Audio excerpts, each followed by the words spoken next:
So yeah, that was, he said the 1600s. So over that amount of time, who knows what that is? It's like it's green, whatever it is. Feel like it's what? It looks like it's green, whatever it is. Yeah. Let's shoot inside of here real quick.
Who is the director here at Elmina Castle. He's going to take us through and narrate some of the history of this place. He's a historian himself, and actually has written a book about this history. And normally, just so that we can get through the process, try and, certainly ask questions if you have them, but we'll have some time at the end to have some discussion. And so there's, kind of hold, unless it's really pressing, try and hold it to the end so we can have a more full discussion at the end of the tour. So as I mentioned to, he also, I don't know, some of you may know, the Pan-Africanism Today conference started here on Thursday. So there were 300 people here as part of that conference. They had different language groups traveling, going through the tour, going through the dungeons on that Thursday morning. So it's quite a logistical challenge getting everybody through. In any case, too, as I mentioned, these are generally members of the All-African People's Revolutionary Party, Pan-Africanists from different parts of the Pan-African world. So they're yours. So, good afternoon to you all. Thank you for choosing to be here this afternoon. I normally tell people what Malcolm X said one time. Malcolm X indicated that history is people's memory, and that without it, a man would be demoted to the lower animals.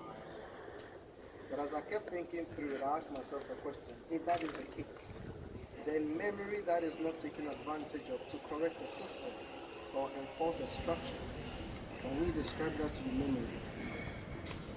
Another great guy said, if we don't learn from history, we condemned to reliving history.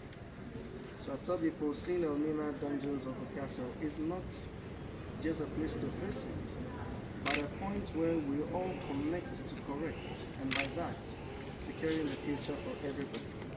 And on this note, I welcome you to St. George's Dungeons. This is the oldest and the largest in the world in terms of transatlantic slave. And my name is Arthur Shen. I am your guide. Okay?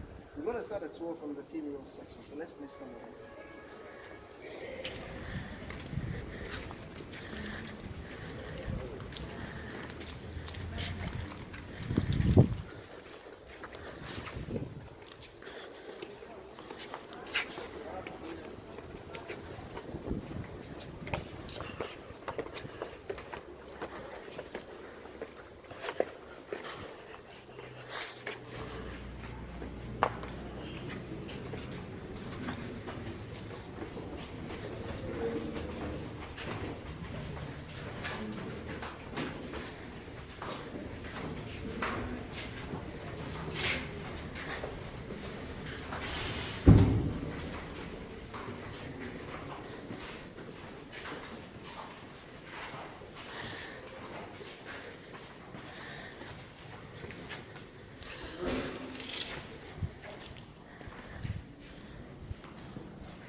Well, so we understand in 1471 was the first time the Portuguese came over here.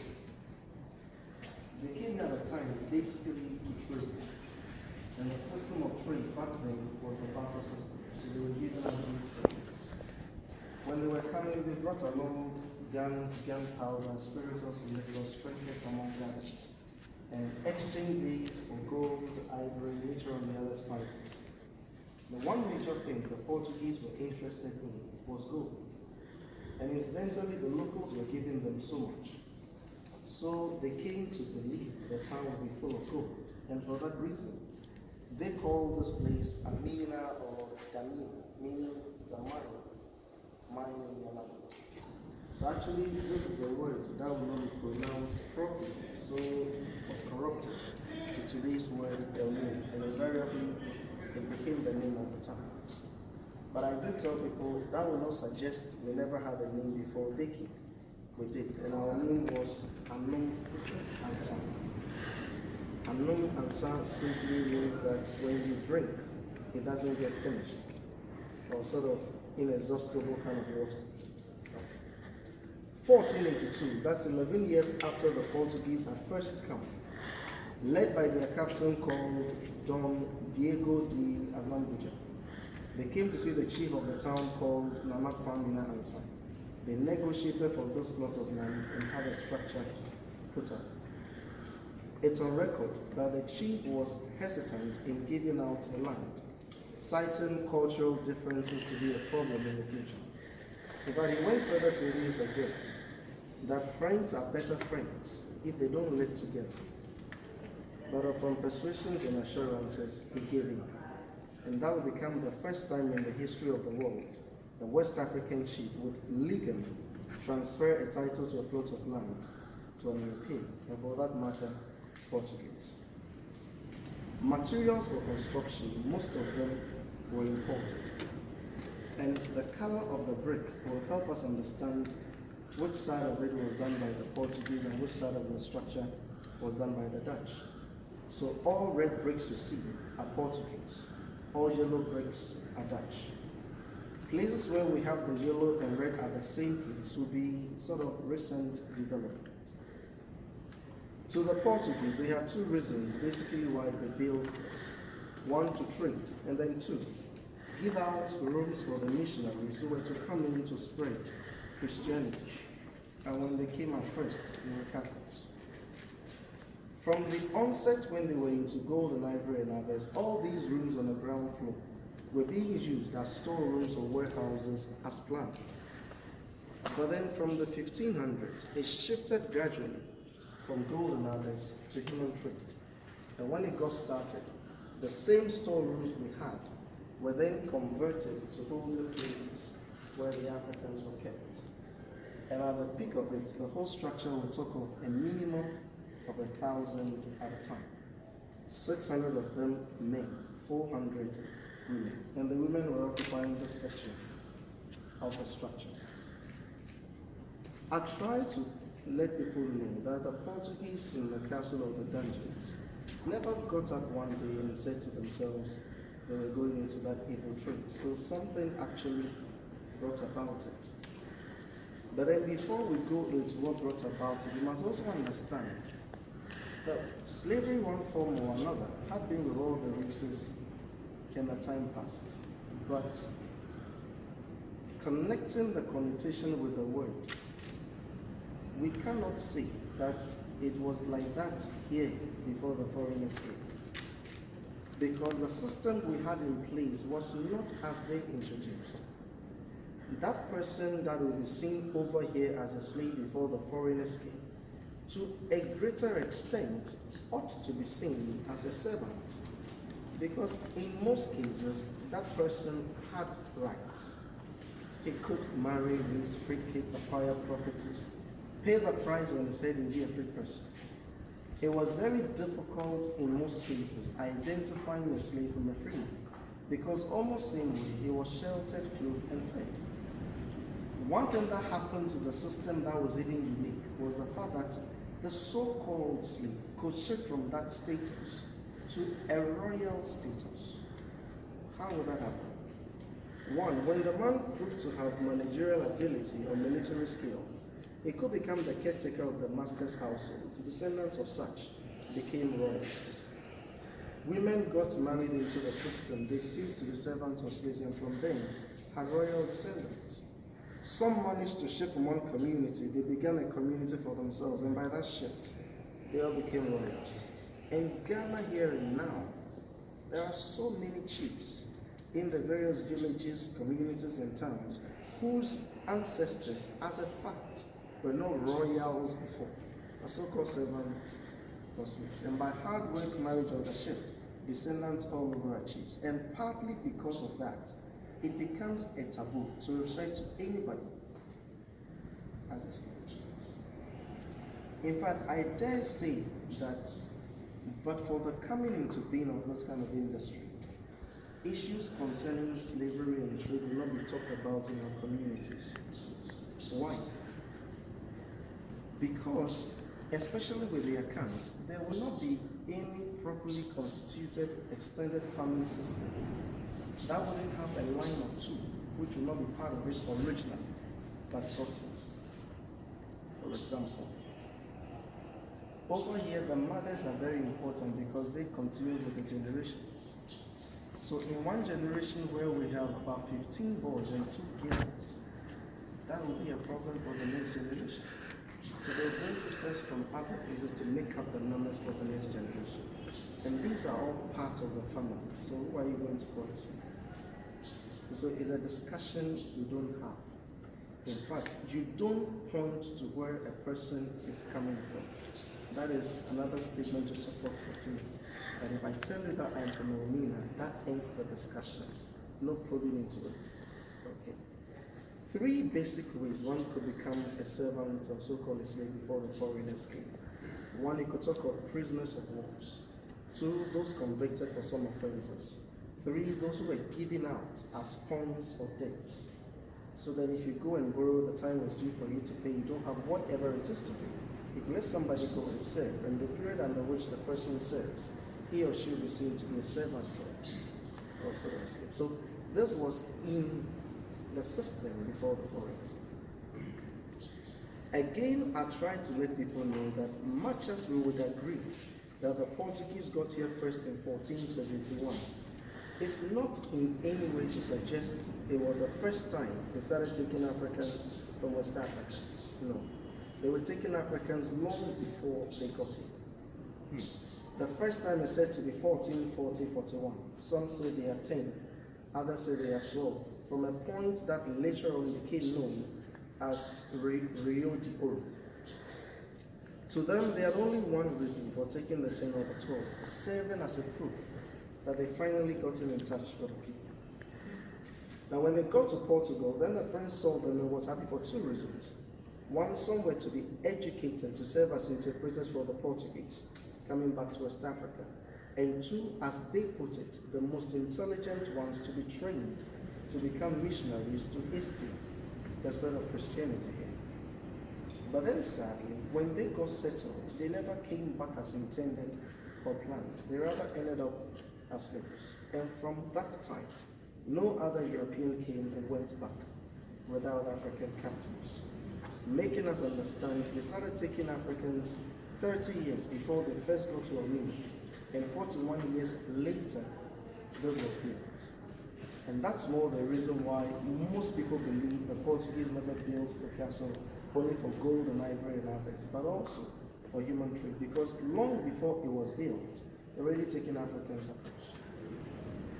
But they will be quick to tell us that those who were taken to Portugal and Spain were not treated the same way as Africans are being treated over here before they came, but almost the same. And then the religious ones would also say that, well, by taking the Africans there, they're making Christians out of us. They were then doing us a favor, because by that, they save our souls and heaven comes in and all that. But the whole situation changed when the Spaniards got to the so-called Indies countries. And we talk about the fact that not long after going there, silver and gold mines were opened, sugar, tobacco, cotton plantations were established. Yes, they wanted the riches, but not ready to work the hard way. So then they subjected the natives to the work. And the story says, Spanish brutalities, overwork, and effects of European diseases decimated the indigenous population. So one man who is actually accused, Bartholomew de las Casas, supposedly a Catholic missionary, was sympathy on them, suggested for us to be used. One school of thought suggests he said what he said based on the fact that we're already doing the same work under similar climatic conditions, therefore better substitute. Another school of thought suggests he even said we never had souls. And that really got my attention because not long before this time, we had the souls they wanted to save. And then a few years later, we lost it. How did we lose it? Still working on that one. But to prove you wrong, right, 15, some Africans were taken from Spain. Some say to Hispaniola, others say to Santo Domingo, where they were tried. And true to the man's word, these ones proved physically fit. In fact, it was established that one African in strength was to four the natives. So then demands for Africans then actually got started. And that came as the beginning of what could be described to be the unfortunate transatlantic slavery. Make it meaningful, some historians categorize the trade into two. The first pathway they took the Africans from here to Europe to be the old trade. And the second part they took them from here to the so-called new discoveries to be the new trade. And when we talk of the dungeons around, we're talking about the new trade.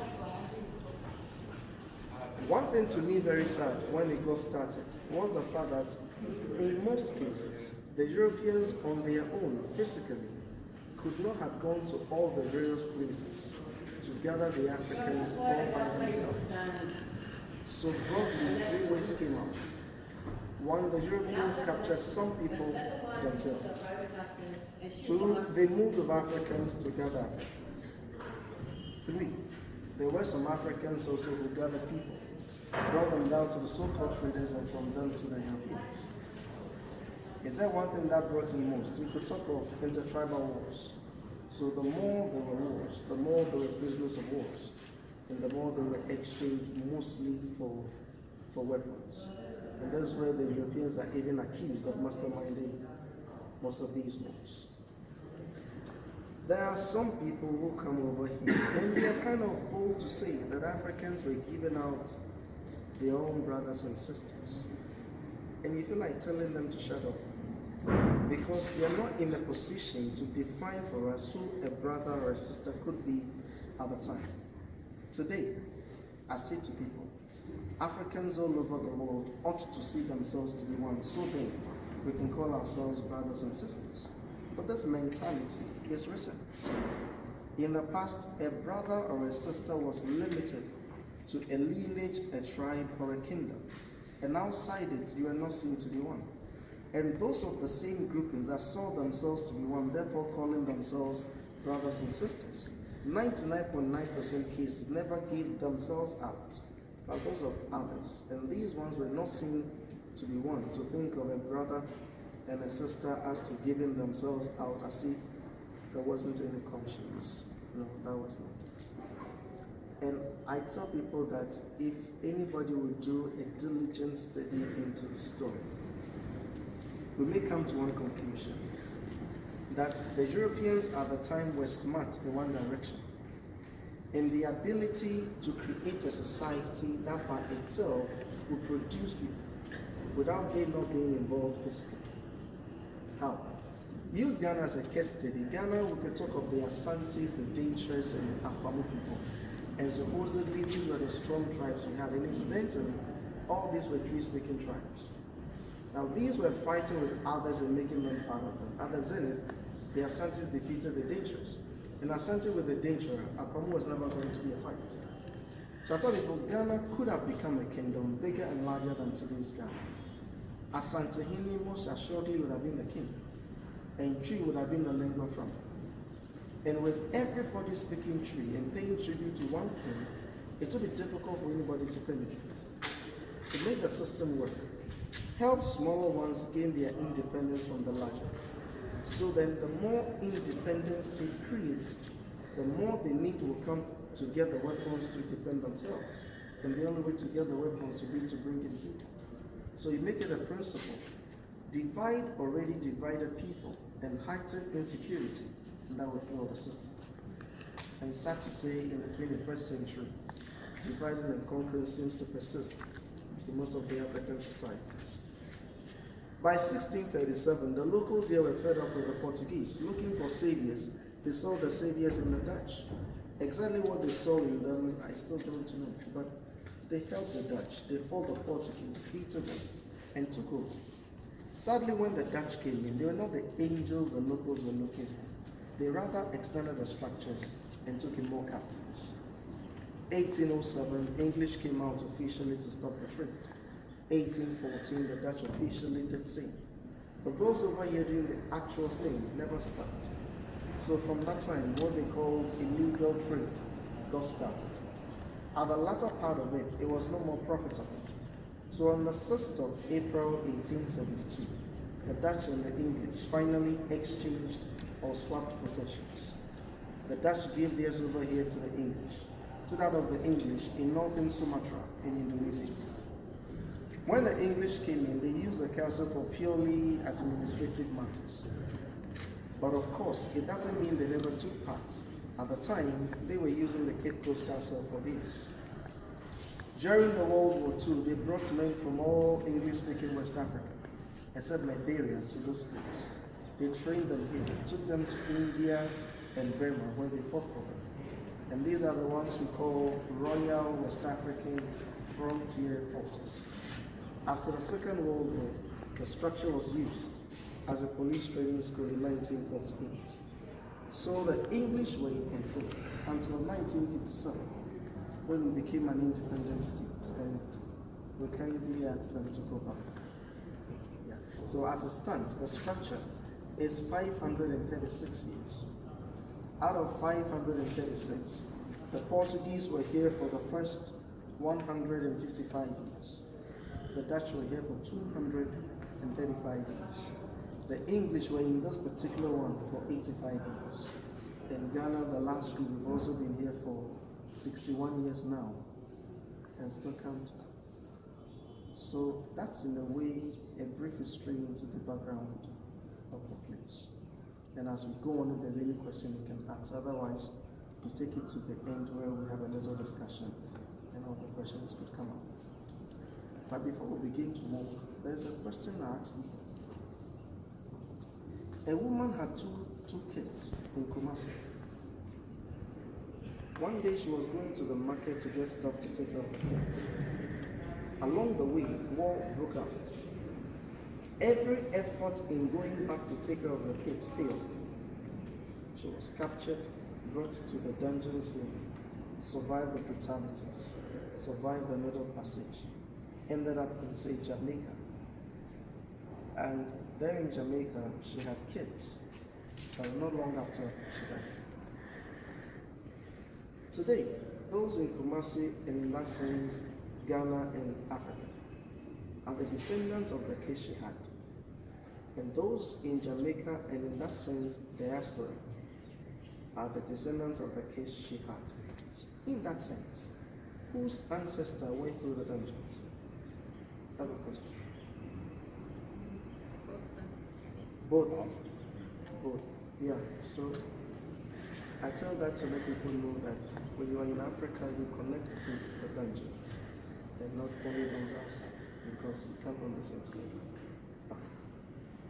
When the Portuguese and the Dutch came over here to trade, sadly, most of them never came with their women or their wives. And sadly, here they could not stay without them.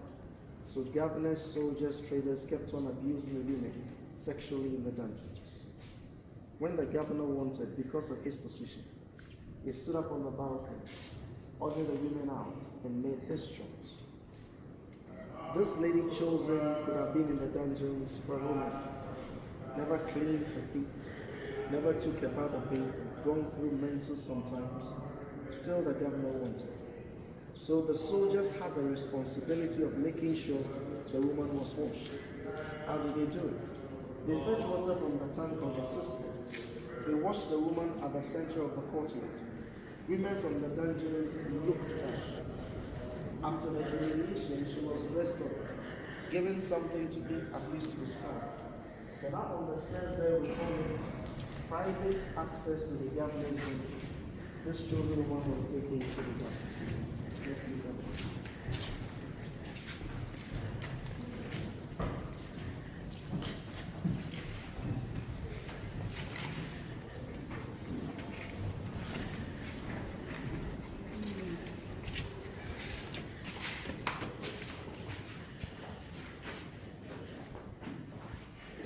So up on these stairs, through a door on top we call a trap door, this chosen woman was taken to the governor. After the governor had used her, she was brought back to the dungeons. Instances they would even tell you that before she got back, she could have been used by some other guys also. Some very few became mistresses and they stayed longer, and those that became pregnant were subsequently freed or liberated. We need to know they came not only from today's what is known to be Ghana alone, but also from today's Togo, Burkina Faso, Cote d'Ivoire, even Nigeria. So when the woman was finally free, she could not go back to where she came from. Secondly, the Europeans never wanted their babies to go anyhow. So some houses were then built here in town where those found pregnant were kept. When they delivered, the kids were brought back to the castle and they were educated. But then sadly, most of these were educated to be used as a bridge between the Africans and the Europeans. And also they gave out names to their kids. And that was the beginning of the European names along the coast. So now in Elmina, we are still having people calling themselves Da Costa, Da Silva, Vaness, Broom-Smith, Hutchison, Peterson, Jansen, Folsen, and all such names. Let's discover this.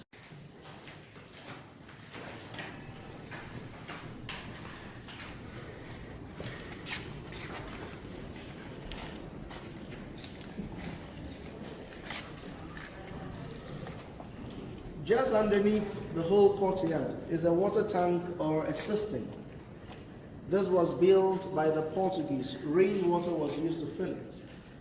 So they had pipes to the roofs, and when it rained, water collected in there. When it was full, it had 20,000 gallons. When the Dutch came in, they wouldn't trust the Portuguese. What if they poisoned us?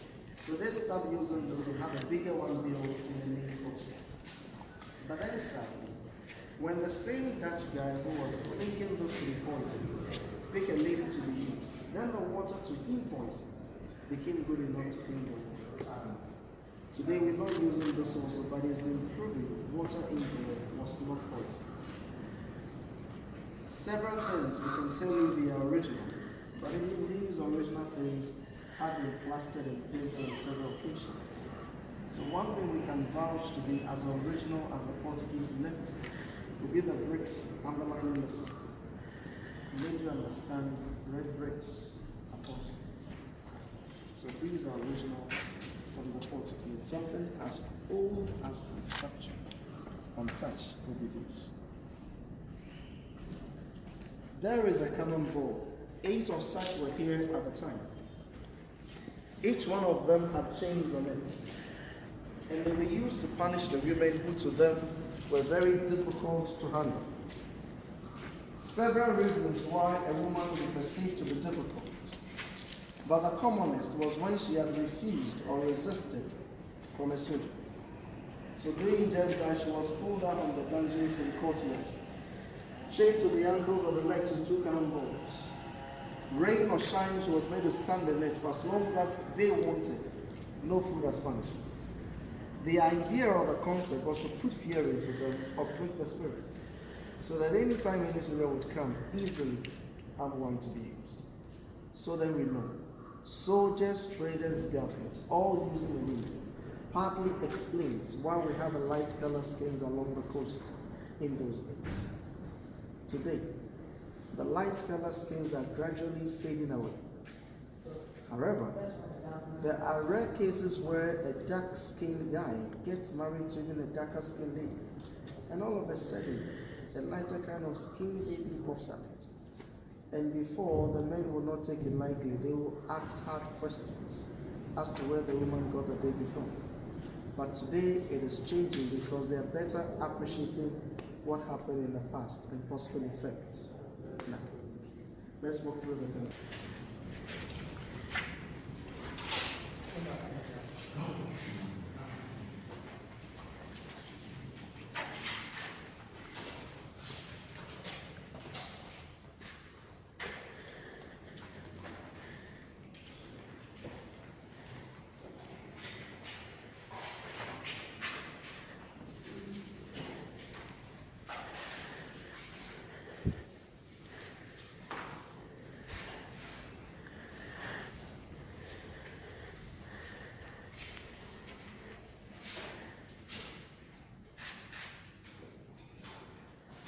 It has always been the case that when people get to this place, the first thing you see them do will be to cover their noses.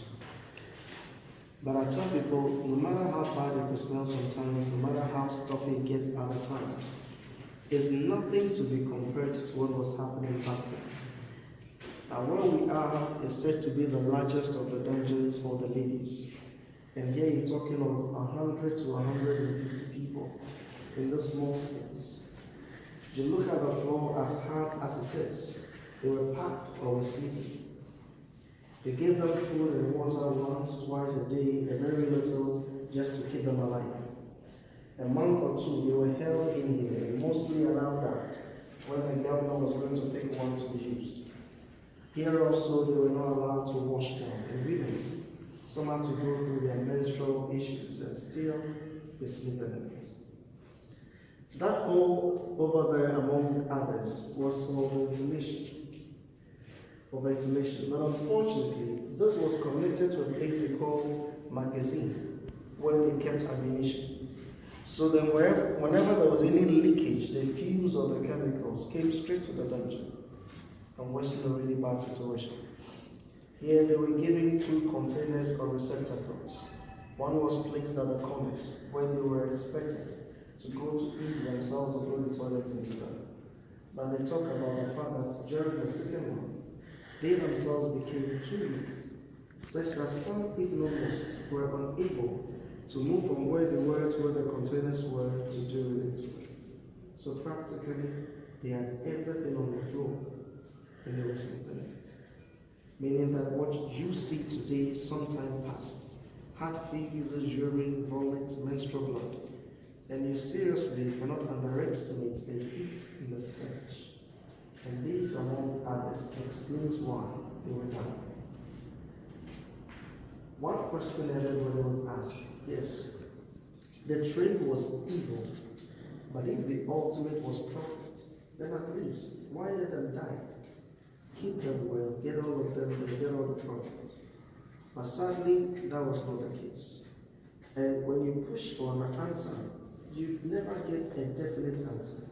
There are several suggestions, but 2 common ones you will get will be the fact that they were too strong to be controlled, so they wanted to be sure at all times they were weak, they couldn't fight back. And to kind of free themselves from the guilt, they developed another mentality, that only those who could survive these were the strong ones who could then work. So then it became a kind of a natural process of eliminating miracles. And by so doing, they were dying. And those that died were dumped in the ocean. As we go on with it, wherever you see bars like this, must let you know that in the past, there were bars. And when we see openings like that, we have a gate or a door at the time. But what you see now are not the original ones. And when we get to a point that it's original, I'll point it out.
In the year 2015, barely 3 years ago, 48 Africans from all over the world came over here to put themselves in the conditions the Africans were subjected to. The first thing they did, they stripped themselves and covered their private parts with those pieces of clothes you see around. They put themselves back in chains and they stayed in this dungeon for 12 hours. Of the 12 hours, if anybody felt like using the bathroom, he had to do it on the floor, just as it happened. But then, over the 12-hour period, nobody went to toilet in the dungeon, nobody vomited in the dungeon. We had no menstrual blood in the dungeon. They only urinated in the dungeon. And from urine alone, we couldn't stay here the next day for more than 3 nights. From urine alone. So I began to tell people that no matter how hard anybody would tell the story, we will not be in a position to truly comprehend what they suffered. You just can't imagine. And nobody can put himself or herself in the condition to know. You can't. Why? Because those over here who came for the program knew from the onset you're only going to be here for 12 hours. So you can hold yourself in for 12 hours, right? Nobody can imagine that. But what was the reason for the show? The organizer said, Africans may not be in chains physically today, but mentally we could. So all this time he left this door representing knowledge, indicating that with knowledge one could step out of mental slavery. And incidentally, that is what Frederick Douglass said years ago, that knowledge makes a man unfit to be a slave. But what is said in the African communities, if you want to hide anything from an African, what it can work. So I tell Ghanaian students especially that the proof of your visit to the castle is to inculcate the habit of reading. Otherwise, you are helping in perpetuating a crime. At the corner there are original bars from the Dutch. And these are bars several thousands have held onto, calling for help. These were formerly at these points. These are the ones said to be original from the Dutch. You can have a feel of it.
Now, when the ships had come, the women who had survived all these were put in chains.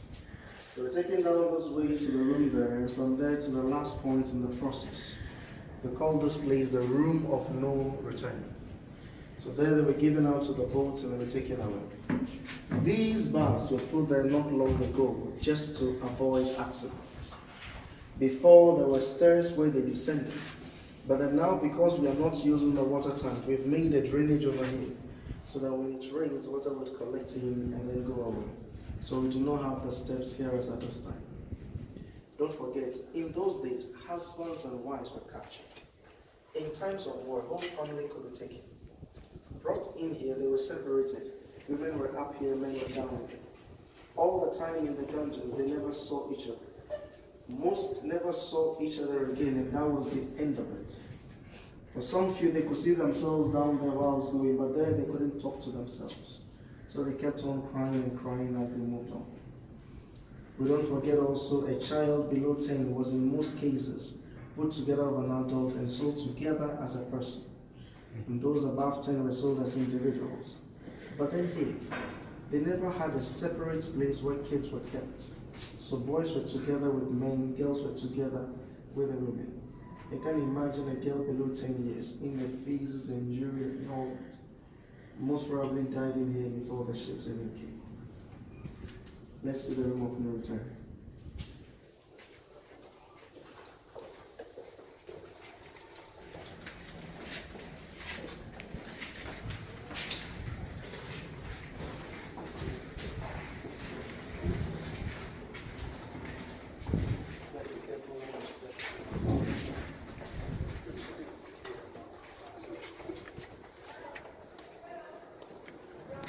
Careful down the steps, please.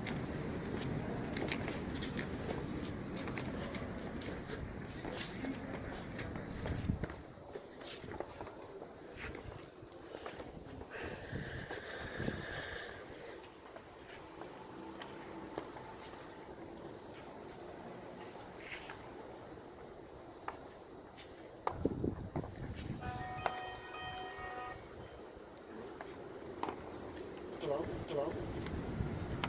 Good. You're welcome. With the exception of these two cells here, all other rooms on the ground floor were dungeons for the new captain. On top all around were residences for soldiers, traders, and pastors. Then the deputy governor followed, and then the governor. So the important the person was perceived to have been, the higher up he lived. When the ships had come, the men to go were taken from these dungeons to this. So those became known as transit dungeon. Let's please step in.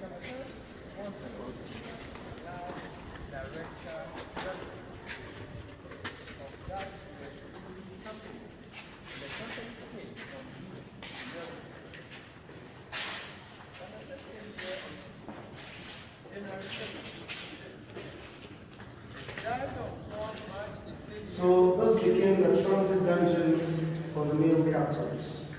And 7 times over here, some could be branded. And you know branded, they put the stamps in fire, they smear the oil they want to mark with oil, take the stamp of the fire and then stamp it right there. And people are dying from the shock or the pain of it. Now those holes here, the next one up here, were for light and air, for ventilation. Originally there were bars on top and nobody could escape.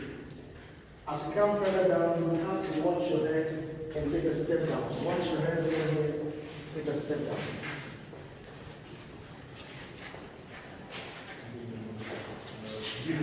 Watch your head.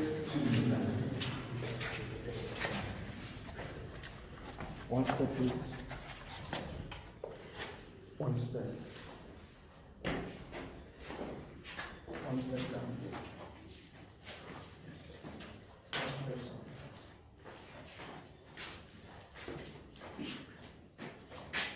One step down. One step. One step.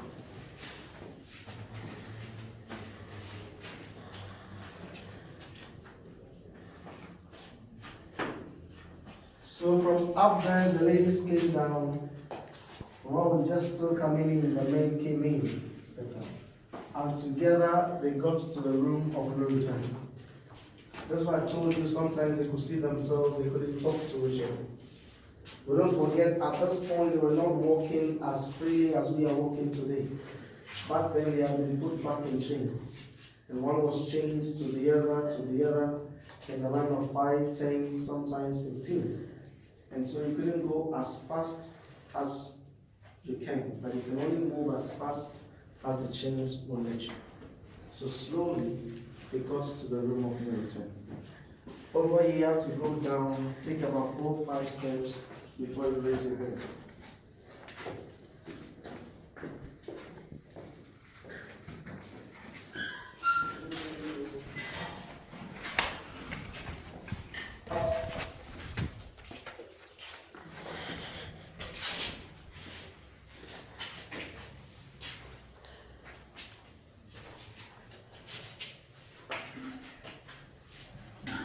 Still down, still down.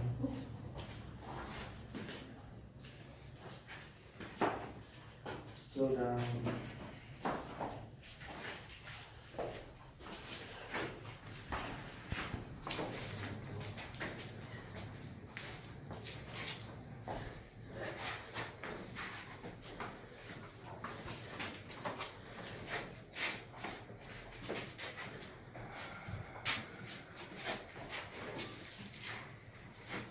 So this was the final point in the process, meaning simply nobody got in here and went back from here to the boat, and that's it.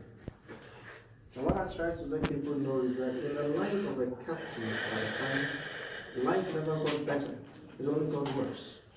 In other words, every stage was more severe than the previous stage. So yes, it was difficult walking down from wherever they were taken to the dungeons. But no matter how difficult walking down, will be seen to be better compared to staying in the dungeons a month or two in your fees, enduring and all that. It was brutal in the dungeons. Yet again, better in the dungeons compared to the ships. Much worse.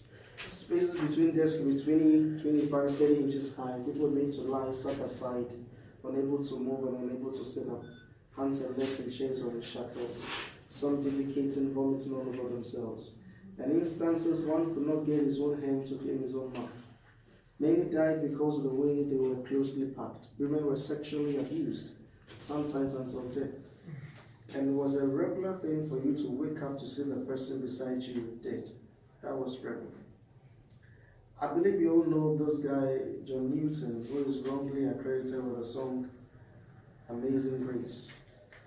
He was one time a slave ship captain, and he was describing the interior of the ship. And this is what John Newton said. He said the Africans were chained two and two together. They were laid in two rows, one above the other on each side of the ship. They were close to each other like books on the shelf. He said, I have known them so close that the books on the shelf could not easily contain one more. And I know a white man sent down to arrange them in these rows to the greatest advantage, so that as little space as possible be lost. And every morning, more instances than one are seen of the living and the dead chained together. One guy whose account really made me sad was Richard Drake. He was an Irish American, and with his experience, he said, on the 8th day out at sea, I went round the half deck, holding a camphor bag in the teeth, for the stench was hideous. I saw the sick and the dying chained together. He said, I saw pregnant women giving birth to babies, whilst chained to corpses, because the drunken overseers had not gone in to make them. Africans were literally jammed between decks as if in a coffin. And in a coffin in that dreadful hold, they came to nearly one half of our cargo before we reached Bahia in Brazil. Several others will let you know how very difficult it could have been going across the waters. And to be taken to the final destinations, to me, nothing could be compared to that. So progressively, it was worse. Now when they went to gold and ivory and others, the gate was from this point to this end. When this evil trade started, they narrowed the exit to what you can see for nobody to escape, one person at a time. The narrow nature of the exit should not deceive us into thinking that probably they never brought fat people. They brought big people. But walking down the distances, staying here a month or two, by the time they got here, most got fit. The water at the time was touching the castle. Today it has receded. And experts are saying it is just because of the movement of the earth. So that is natural. Meaning that right after this, we have steps where they descended in chains to small boats. And the small boats carried them further into the ships. And through this and several others of this nature in Africa, explains why today Africans as we are scattered all over the world. Today you have the chance to fit into the exit. But before you do, you look around, you could see flowers all over. Ghana, there is a festival here called an African Historical Festival. And whenever we have this festival, there's a program under it called Akwaba. Akwaba simply means welcome. So as we welcome everybody to the program, we remember the ancestors. By remembering them, we say all the prayers, and after we leave reads. Normally we get three, one from the chiefs, one from the government, and one from all Africans in the diaspora. From this time round, anyone who visits and would like to light a candle or lay a wreath in memory of an ancestor is allowed to do so. And that explains why we are more than three over here today. From the time we started laying wreath, I tell people to keep a minute of silence over here in memory of all those who died in the process. Why? I do tell them that those who refused to eat and they died, those who fought and they were killed, those who jumped overboard and killed themselves, did what they did in protest. In other words, they protested with their lives. And those that survived the journey never survived only because they were strong. Indeed, you must be physically, mentally, spiritually strong to go through all these and still survive. But that will not be the only reason. That will not be the only reason. They made up their minds to go through the shame, the pain, the degradation, so they could tell the story. So here we keep a minute of silence in their memory.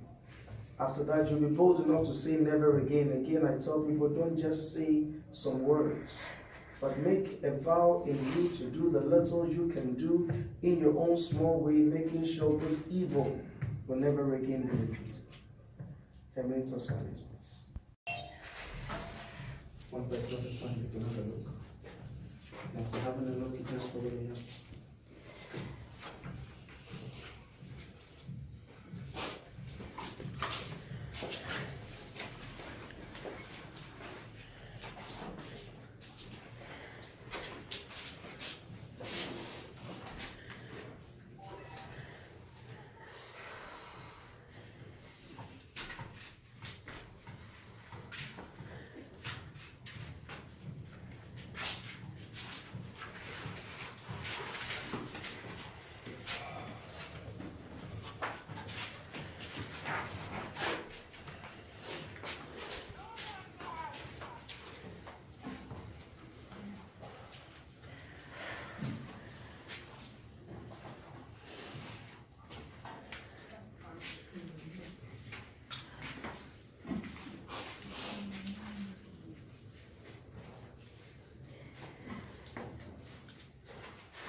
why do we talk about him? You see the hypocrisy of it. That he was a good guy. He didn't want.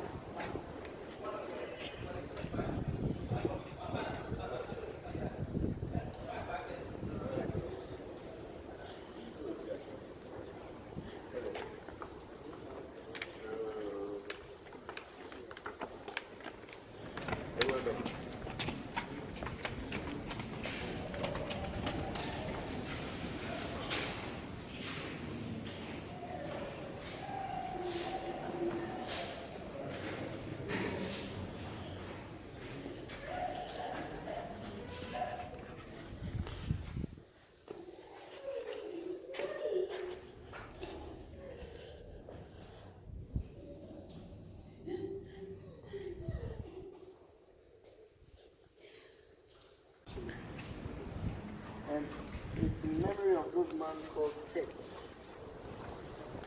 The name should have been L.J. van Tits, but you can only say Tits. He came from Zeeland in Netherlands and was the last Director General of the West Indies Company. He took charge over the north and the south coast of Africa. On the 16th of January 1758 he arrived. By the 12th of March same year he died at the age of 41. That's where he was buried. At the time, A. Andresi was the pastor, and he came from Vera in Zealand. This pastor wrote something small about the governor text. And what was he saying? The governor was just, honest, respectable, and virtuous. But how virtuous he could have been at the time of slavery. This was the pastor to explain. And this is an old Dutch. Let's please come over this way.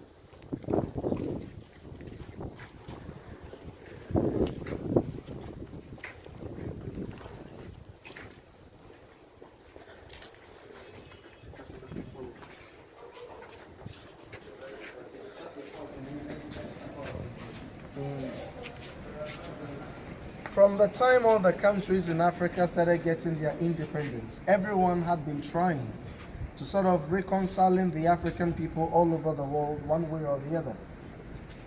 In the early part of the 1990s, the chiefs here in Ghana took up the responsibility. They had a ceremony here called Fihankra. Fihankra literally means that when you were going, you never had the chance to say goodbye.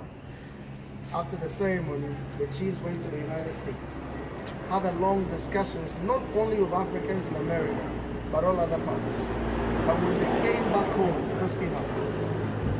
So whatever the reason for walking through the dungeons must be in the everlasting memory of the anguish of our ancestors.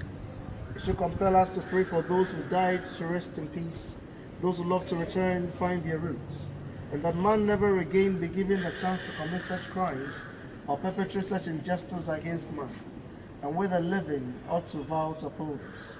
So as we step out of the castle, we carry the responsibility of doing what we can do in our own small ways, making sure this evil will never again be repeated. There was a time Dr. Martin Luther King Jr. said that man's inhumanity to man is not only perpetrated by the vitriolic actions of those who are bad, but they are also perpetrated by vitiating inactions of those who are good. In other words, you cannot sit on the fence and cause a change. You do something little to make change possible. And that something little is what is required from us. Let's get into the sale, and don't forget I will lock you up though.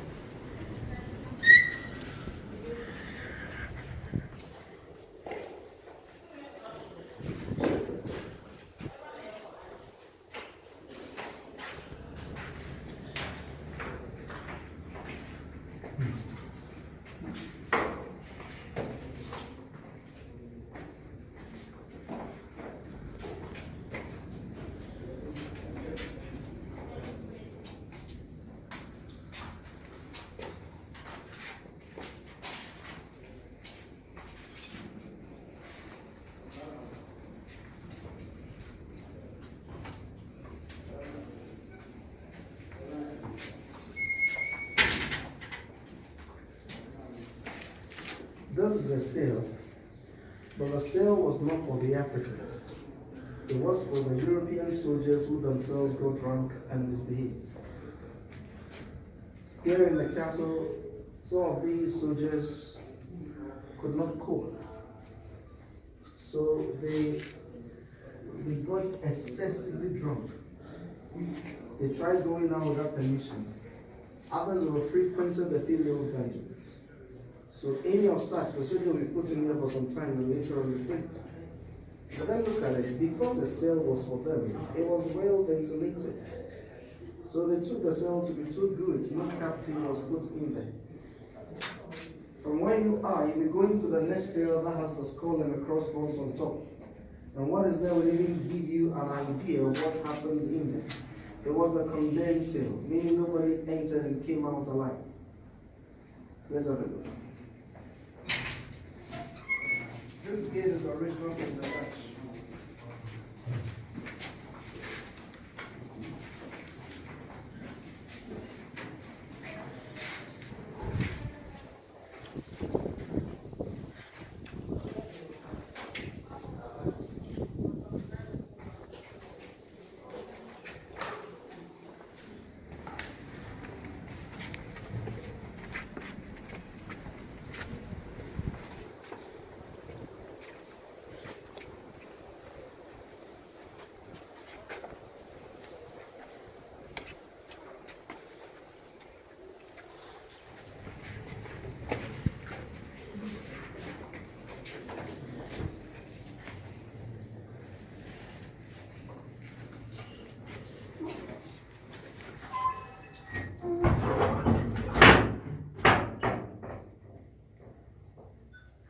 So such was the nature of the condemned cell.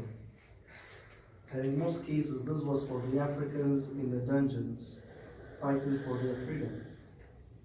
So the leaders of these freedom fighters were captured and put in there. No food, no water until death. When anyone died, they just came in to pick the dead one, threw it into the sea. And the whole idea was for it to serve as a deterrent. Now what happened in there that was particularly sad was when somebody was there dead and the next person was there alive. Until the soldiers had entered to pick the dead one, the one alive had no choice but to be with the dead body. And instances, one alive could be there with the dead until he also died. And think of the emotional torture he needed to endure before his death.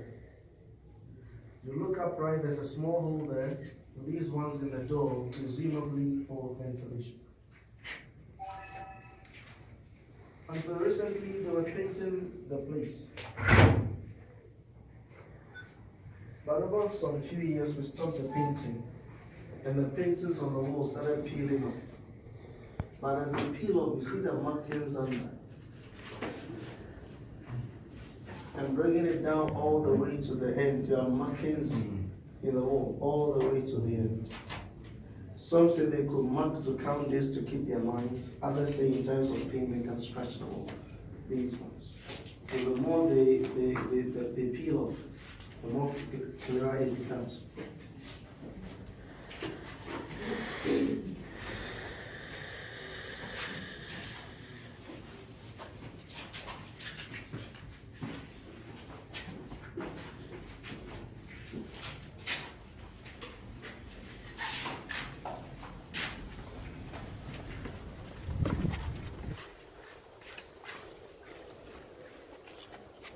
This wall here and the next one there were additions made by the Dutch just to support the walls of the castle.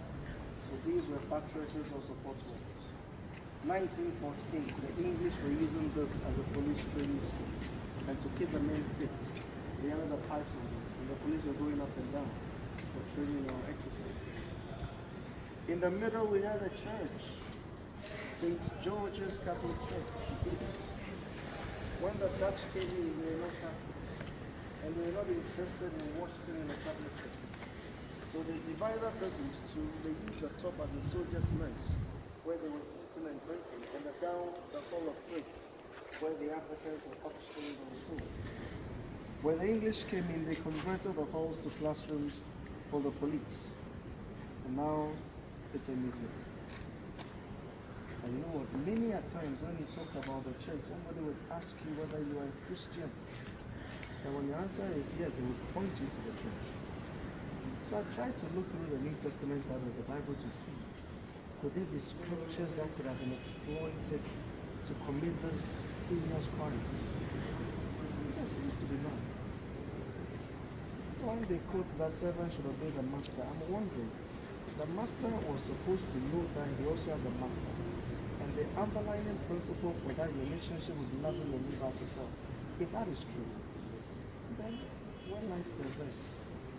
So I tell people that it is important to separate the book from the acts of the people, because the book really never backed the evil, never backed it, never backed it. Let's please come over this way.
Beyond that, you can see some rocks in the water.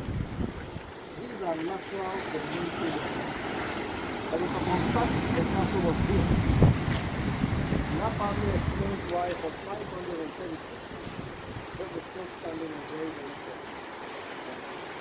Every space you see between the walls, every space between, before had a cannon in it. So all these are cannons to defend the castle from external attacks. And what is interesting is this. From where they place the cannons up to this wall here, there are no rooms under. So these are stone from foundation to this place.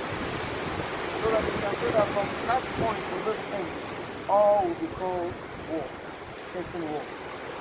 Very thick wall. So that in times of attack, you can bring down the top, but you cannot bring down the top. Very complicated. These are watchtowers originally constructed by the Dutch. Soldiers were up there to look where the enemies were coming. And when the English came, they converted these to prisons. And that's where one of the kings of the Asantes, called Nana Akusi Ajimanpempe I, was kept. And this is where Queen Mother of the Asantes, also called Ya Asatwa, was held, before taken to Freetown in Sierra Leone and finally to Seychelles Island. Okay, let's come over.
down into the sea. I've accepted there's a structure there. That is the Cape Coast Castle. So when the English were there having a slave trading, the Dutch were here doing same. Were they friends? No, they were enemies who could see each other. 1871, the English attacked the Dutch over here, but they were defeated. In 1872, the Dutch themselves gave up the castle to them. I told you they exchanged possessions in 1872. The broken walls or the pillars down there are said to be the remains of the pier. So these were stretching into the water, and somewhere there the ships docked. And from there, small boats were sent down to the Loop of No Return, where the Africans were counted into them and they were taken away. I need to understand that water was touching the castle back then.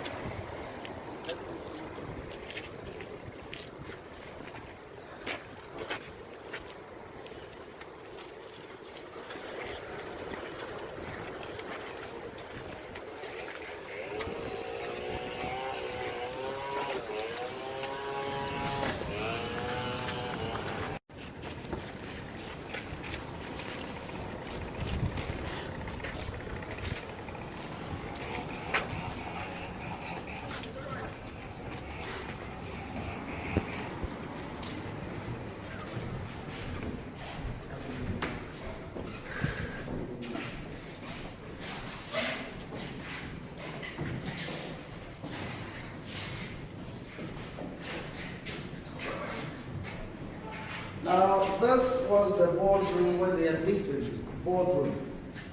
And this is the balcony where the man stood for the breeze and gave out instructions to the soldiers now. Everything over here is for sale. But we'll move on, and after if you want to get something, we'll come back. Let's come over this way.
Township. That was when the locals, for the first time, refused to hand over their arms of war. And when it was destroyed, they shifted the defense to that side. But there is no time. Today, the whole is for archaeological excavations. The building up on the hill is called San Jago. This was built by the Dutch in 1666.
95% of the population here are into fishing and fishing-related businesses.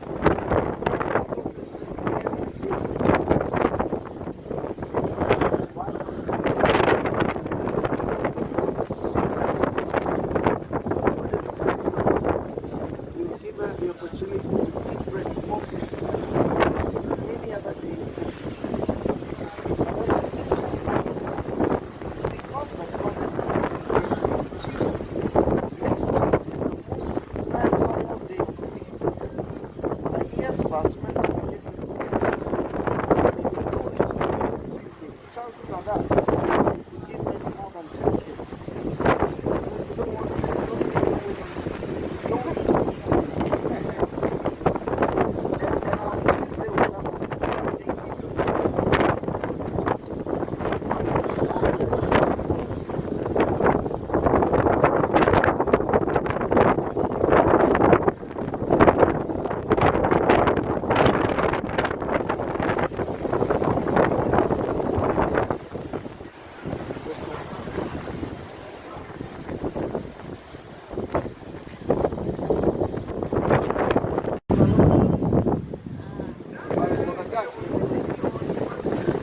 one time they would here, and they believe the guy was yes.